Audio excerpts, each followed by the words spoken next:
जय गुरु जी, शुक्राना गुरु जी। दोस्तों, एक बार फिर आपका अपना प्रिय आरजे आदि कश्यप मुंबईचा माणूस और आपके लिए लेकर आया है आपका मनपसंद program positive karma. Episode number है 407 यानी कि 407। शनिवार का दिन, वीकेंड का दिन है और दिन जो है शनिवार का है। आप अपने परिवार के साथ चाय पी रहे होंगे, चुस्कियाँ ले रहे होंगे, कई लोग उठ चुके होंगे और कई उठने की तैयारी कर रहे होंगे। आरजे आदि कश्यप मुंबईचा माणूस। दोस्तों, एक श्रृंगार रस हुआ करता है और उसमें मैं एक आपको कविता सुनाना चाहता हूँ। इसमें हरीश सहजवानी जो हमारे को सुनते हैं रेगुलर रूप पे, उन्होंने एक कविता भेजी है और एक श्रृंगार रस की कविता है। मुझे उम्मीद है कि ये कविता आपकी पसंद आएगी। सुनिए इस कविता को और इसके बाद हम सुनाएंगे आरजे आदि विशेष में एक अलग हो जाए कुछ एक कहानी। कुछ देर ठहरती संग मेरे, कुछ देर ठहरती संग मेरे, श्रृंगार तेरा मैं कर देता, आलिंगन में लेकर तुझको यौवन तेरा मैं घर देता। कुछ देर ठहरती संग मेरे, वो प्रेम प्रियतमा जैसा था, वो रूप रुक्मणी जैसा था, वो चंद्र रात की बेला थी, वो दृश्य स्वप्न के जैसा था। कुछ देर ठहरती संग मेरे, श्रृंगार में तेरा कर देता।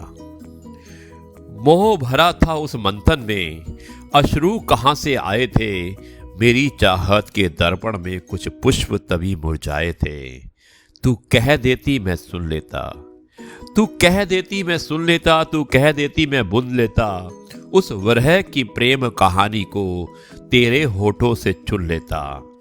खामोशी थी तेरी बातों में, खामोशी थी तेरी बातों में, मैं बिन बोले ही पढ़ लेता, आलिंगन में लेकर तुझको यौवन तेरा मैं गढ़ देता, यौवन तेरा मैं गढ़ देता।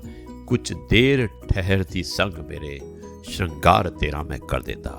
हरीश जी, बहुत अच्छी कविता थी, श्रृंगार रस की कविता थी और मुझे उम्मीद है कि बाकी लोगों को भी ये कविता जरूर पसंद आई होगी।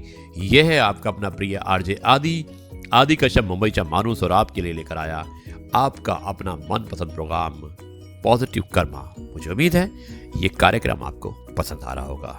दोस्तों, आरजे आदि विशेष कुछ अलग हो जाए, इसमें मैं आपको एक कहानी सुनाना चाहता हूं और कहानी का शीर्षक है कुबेर का घर। बहुत अच्छी कहानी है, इसे आप ध्यान से सुनिएगा। मैं दोबारा से आपको शीर्षक बताता हूं, कुबेर का घर, पॉजिटिव कर्मा। एक साधु विचित्र स्वभाव का था। वो बोलता कम था, उसके बोलने का ढंग भी अजीब था। उनकी मांग सुनकर सब लोग हंसा करते थे। कोई चिढ़ जाता था तो कोई उसकी मांग सुनी अनसुनी कर अपने काम में जुट जाता था। साधु प्रत्येक दिन और प्रत्येक घर के सामने खड़े होकर पुकारता, माई अंजुली भर मोती देना, ईश्वर तुम्हारा कल्याण करेगा, भला करेगा। साधु की यह विचित्र मांग सुनकर स्त्रियां चौंक जाती थी और चकित भी हो जाती थी। वो कहती थी, बाबा यहाँ तो पेट भरने के लाले पड़े हैं और तुम्हें इतने ढेर सारे मोती कहाँ से दे सकेंगे। किसी राजमहल में जाकर मोती मांगना। जाओ बाबा जाओ, आगे बढ़ो। साधु को खाली हाथ गांव छोड़ता देख एक बुढ़िया को उस पर दया आ गई। बुढ़िया ने साधु को पास बुलाया। उसकी हथेली पर एक नन्हा सा मोती रखकर वो बोली, साधु महाराज, मेरे पास अंजुली भर मोती तो नहीं है, नाक की नथनी टूटी तो ये एक मोती मिला, मैंने इसे संभाल कर रखा था, ये मोती ले लो। मेरे पास एक मोती है, ऐसा मेरे मन का गर्व तो नहीं होगा, इसलिए तुम्हें सौंप रही हूं, कृपा इसे स्वीकार करें, हमारे गांव से खाली हाथ मत जाना। बुढ़िया के हाथ का नन्हा सा मोती देखकर साधु हंसने लगा। उसने कहा, माता जी, ये छोटा मोती मैं अपनी फटी हुई झोली में कहां रखूंगा, इसे आप अपने ही पास रखना। ऐसा कहकर साधु उस गांव के बाहर निकल पड़ा और दूसरे गांव में आकर साधु प्रत्येक घर के सामने खड़ा होकर पुकारने लगा, माता जी प्याली भर मोती देना, ईश्वर तुम्हारा कल्याण करेगा। साधु की यह विचित्र मांग सुनकर वहां की स्त्रियां भी अचंभित हो उठी। वहां भी साधु को प्याली भर मोती नहीं मिले और अंत में निराश होकर वो वहां से भी खाली हाथ जाने लगे। उस गांव के एक छोर में किसान का एक ही घर था। वहां मोती मांगने की चाह उसे घर के सामने ले गई। माता जी प्याली भर मोती देना, ईश्वर तुम्हारा भला करेगा, साधु ने पुकार लगाई।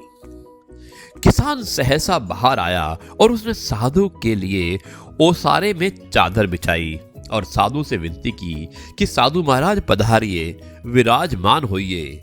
किसान ने साधु को प्रणाम किया और मुड़कर पत्नी को आवाज दी, लक्ष्मी, बाहर से साधु जी आए हैं, इनके दर्शन कर लो। किसान की पत्नी तुरंत बाहर आई और उसने साधु जी के पांव धोकर दर्शन किए। किसान ने कहा, देख लक्ष्मी, साधु जी बहुत भूखे हैं, इनके भोजन की तुरंत व्यवस्था करना। अंजुलि भर मोती लेकर पीसना और उसकी रोटियां बनाना, तब तक मैं मोतियों की गागर लेकर आता हूं। और ऐसा कहकर वो किसान खाली गागर लेकर घर से बाहर निकल गया। कुछ समय पश्चात किसान लौट आया।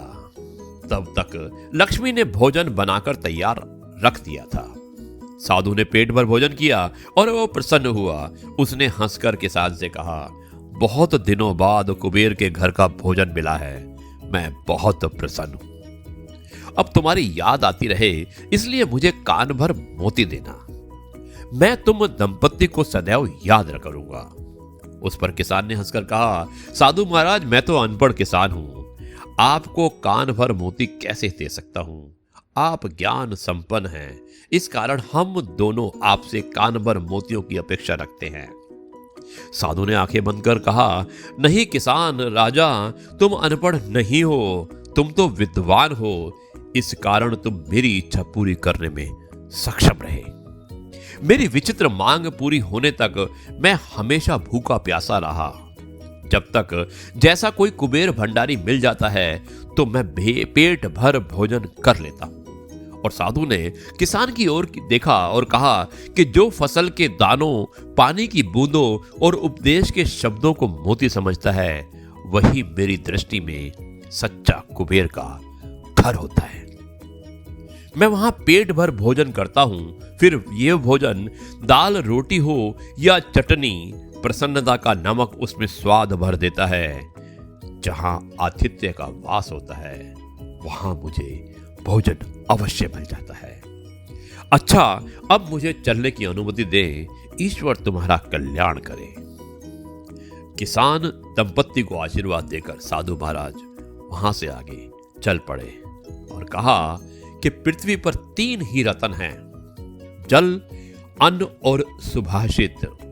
मूर्ख लोग ही पत्थर के टुकड़ों, हीरे, मोती, माणिक्य आदि को रत्न कहते हैं। असली रत्न तो महाराज बता चुके हैं, साधु महाराज ने अपने शब्दों में बता दिया है। दोस्तों, यह है कहानी और मुझे उम्मीद है कि यह कहानी आपको जरूर पसंद आई होगी, जिसका शीर्षक था कुबेर का घर। अब मैं इस कार्यक्रम को यहीं पर समाप्त करता हूं और कल आपसे एक बार फिर मुलाकात होगी एक नई कहानी, नए किस्से और नई बातों के साथ।